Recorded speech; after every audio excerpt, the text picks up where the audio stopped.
Assalamualaikum warahmatullahi wabarakatuh. Saya Naila Lailatul Husna dengan nomor absen 19 dengan NIM 12620420211 dari kelas TMT 3C akan menjelaskan mengenai kalkulus dan kombinatorika. Yang pertama, konsep kalkulus. A. Fungsi. Penggunaan nama fungsi pada awalnya memang tidak persis sama dengan konsep modern yang kini ada.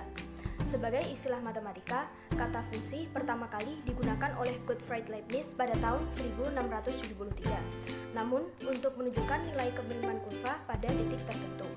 Fungsi yang demikian kini dikenal sebagai fungsi turunan.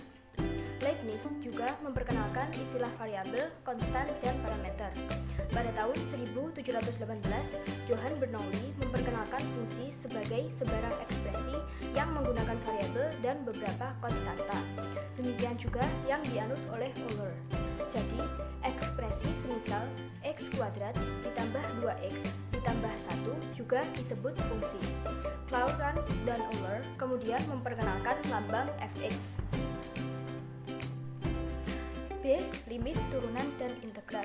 Perkembangan ide-ide mengenai kalkulus memang berlangsung sangat lama. Masalah integral lain yang dikerjakan Archimedes yaitu menghitung luas permukaan dan volume bola, kerucut, paraboloida, dan hiperboloida.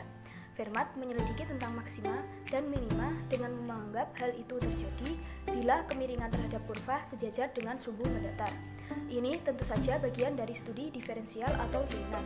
Newton kemudian mengemukakan kebalikan masalah, yaitu bila diketahui X maka berapa Y. Newton lalu menyelesaikan masalah tersebut dengan cara anti-diferensial. Leibniz menggunakan pendekatan yang telah mengarah ke analisis modern.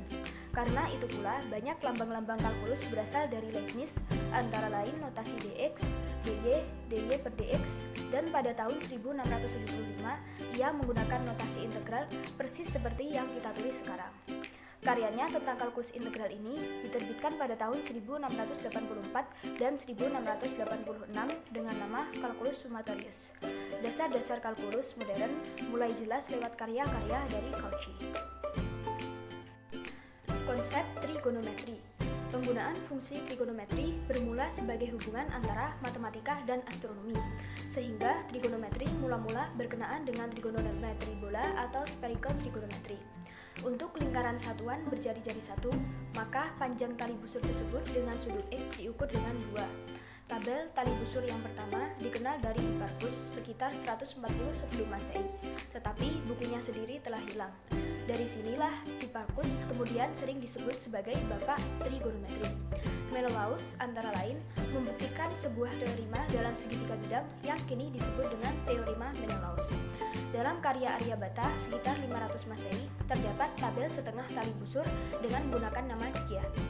Tabel yang serupa juga dihasilkan Brahmagupta pada tahun 628 dan Bhaskara pada tahun 1150. Di dalam bukunya yang berjudul On the Motion of the Stars, Al-Battani atau Al-Battanius adalah orang pertama yang menyusun tabel dan memperkenalkan fungsi kotangan. Abu Al-Wafa dikenal sebagai yang pertama kali menggunakan fungsi tan dan menyusun tabel tan dan sin dengan interval 15 menit. Pendefinisian modern dimulai dari karya Dirichlet pada tahun 1837 dan Lobachevsky pada tahun 1838 yang secara independen mendefinisikan istilah fungsi sebagai relasi di mana elemen pertama menentukan dengan tunggal elemen kedua. Namun Lobachevsky masih dibatasi pada fungsi yang kontinu. Menurut O'Connor dan Robertson, Althussi yang pertama kali memperkenalkan aturan sinus di bidang datar. Konsep tangen dan kotangan sendiri lahir dengan jalur yang berbeda dengan sin dan cos.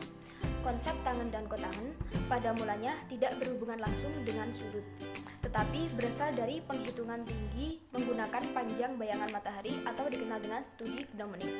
Di Arab, studi ini dikenal dengan nama studi gnomon, suatu bagian alat menunjuk waktu dengan bantuan sinar matahari dan mulai muncul oleh matematikawan Arab sekitar 860. Konsep sekan dan kosekan pun lahir dari studi tentang gnomon ini. Pada tahun 1533, Regiomontanus dan Johann Müller menerbitkan buku De Triangulis Omnimodis yang dipercaya beberapa sejarawan sebagai buku lengkap pertama yang membahas trigonometri bidang. Konsep kombinatorika.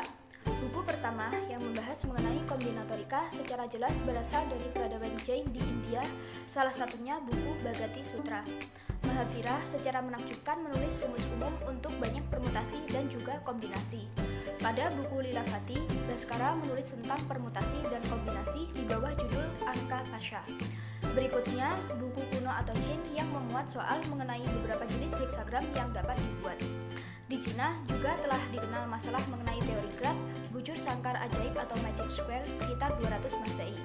Nama Loshu adalah nama untuk bujur sangkar ajaib 33. Abraham bin Ezra telah menemukan bukti sifat simetri koefisien binomial. Blaise Pascal, Leibniz, Bernoulli, dan Euler termasuk peletak dasar-dasar kombinatorika modern. Jacob Bernoulli menulis Ars Contactandi sekitar 1713 dan dapat dianggap sebagai buku pertama yang ditulis tentang kombinatorika. Pada abad ke-18, Euler mengembangkan masalah-masalah yang terkait kombinatorika. Ia antara lain mengembangkan untuk pertama kali teori graf saat memecahkan masalah 7 jembatan Konigsberg yang menjadi embrio ilmu baru